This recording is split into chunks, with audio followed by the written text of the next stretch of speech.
Odisha .24 news रे आपण समस्त को स्वागत करुछि मुदित। वर्तमान झारसुगुड़ा जिल्ला रे चांचल्यकर सृष्टि करिथिबा खबर जहाँ पहुंची आसुची ताहा या होची जे ओडिशा मेटालिक्स प्राइवेट लिमिटेड रे आज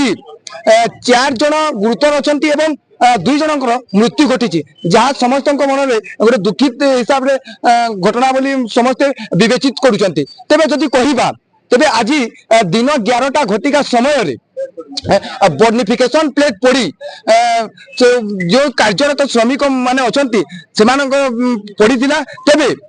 सेमानंकर उद्धार करथिले सही कार्यरत श्रमिक माने एवं घर डाक्तरखाना रे तांको भर्ती करि जैतिले। तेबे एठारे देखि पारतबे सीधासलख भाबे जो मृतकंक परिवार अछंती पूर्णचंद्र जेनांको तांको सहित सीधासलख भाबे कथा हेबा तांकर वर्तमान दाबी कोन रहिछि से माने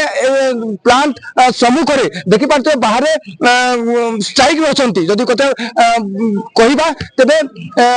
बाहर जो श्रमिक माने काम करबा पई आसंती तांको बाहर को भी आसीबा पई दो नांती कि